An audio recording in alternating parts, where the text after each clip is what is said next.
छल करने वाले हैं वो आप तक पहुंच न सके, ये ज्ञान भी आपके पास होना चाहिए।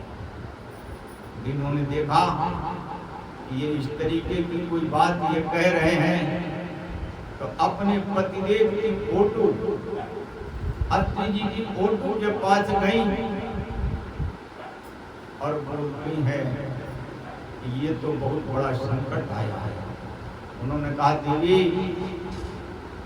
तुम सत्य के मार्ग पे चल रही हो और परमात्मा तुम्हारे साथ हैं, इसलिए तुम ये कमंडल का जल ले जाओ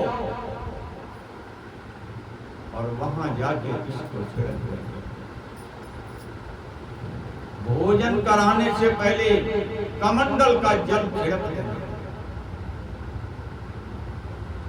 मां अनुसुईया ने वही किया। देखिए अंदर की भाव है ये, बाहर का कुछ नहीं। जिस गंगा जल से पूजा करती थी, अरे वही गंगा जल, अंतरिम से भाव आया कि यही गंगा जल वहां जाना तो अनुकूलता। पति परम ब्रह्म के रूप में ईश्वर की आराधना करता, प्रेरणा मिली गई। जैसे जल छिड़का, तीनों ही बालक हो गए। अब जैसे छोटे छोटे बालक, अब दूध पिलाने में, भोजन कराने में तो कोई आपत्ति है ही नहीं, अब तो सब कुछ ठीक हो गया। और जानते हो अनुसुईया जी की कोई संतान भी नहीं थी। ब्रह्मा विष्णु महेश्वर जो 3 बच्चे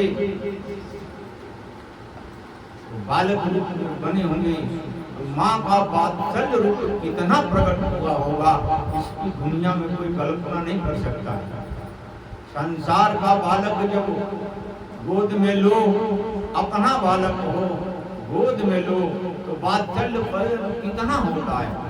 अरे ब्रह्मा विष्णु महेश्वर जब बालक बने होंगे तो वात्सल्य प्रेम कितना उमड़ा होगा, उसका कोई मापदंड दुनिया की कोई ऐसी शक्ति नहीं है जो उस मापदंड को माप।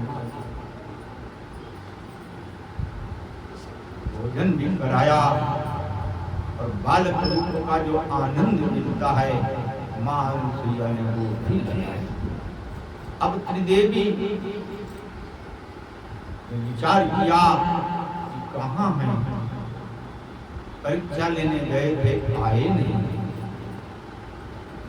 ध्यान से देखा, बालक बने हुए आई। अब अनुसुईया जी को देखो, ब्रह्म का ही रूप है ये चारों। अनुसुईया जी की फिर भी छोटी है, क्योंकि मनुष्य शरीर मिला है, पंचभौतिक शरीर मिला है। अरे उनका तो दैव शरीर है, देवी शरीर है। और देवी शरीर जानते हो कैसा होता है, हमारी आपकी तरह हाड़ मांस का शरीर नहीं होता है, उनका दिव्य स्वरूप होता है। हर कुछ अच्छा ही अच्छा होता है, ब्रह्म में ही सदा रहते हैं, अपने आप को कभी अलग नहीं करते। लेकिन भगवान की महिमा है, यश किसका बना दे।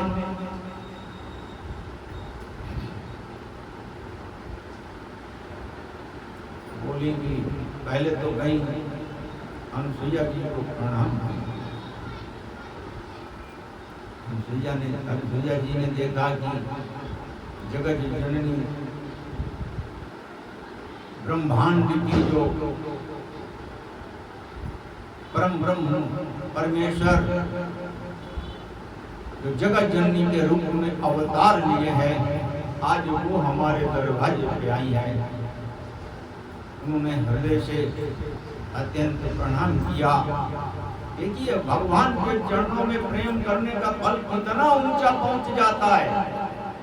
त्रिदेव आए घर में, त्रिदेवी घर में आई है, जिसके पति समाधि में बैठे हुए हैं, यहाँ ब्रह्म में लीलाएं हो रही हैं। परम ब्रह्म परमेश्वर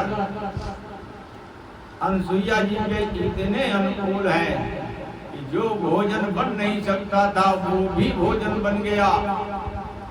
जो ब्रह्म थे ब्रह्मा विष्णु महेश्वर वो ही बालक रूप में बन गए। जो संपूर्ण ब्रह्मांड को चलाने वाली त्रिदेवी वो आज दरवाजे पे आई हैं और कह रही हैं कि इनमें हमारा पति कौन सा है, ये देवी बता दो। तो उन्होंने कहा लीलावश आप अपने पति को ले लें। अब अपने पति को कैसे लें? अगर किसी दूसरे को छू लिया तो सती तो गया। तो कहने लगी आप ही हो। वही बालक त्रिदेव रूप में प्रकट हो गए। अनुसुईया जी से कहा वरदान मांगो देवी, हम तुम्हारे शरीर से प्रसन्न ही नहीं हुए हैं। तीनों लोगों में तुम्हारा यश तो हमेशा फैलता ही रहेगा। चारों युग में, सतयुग, त्रेतायुग, द्वापर युग, कलयुग, जब तक सृष्टि चलती रहेगी तब तक आपका यश निरंतर चलता रहेगा।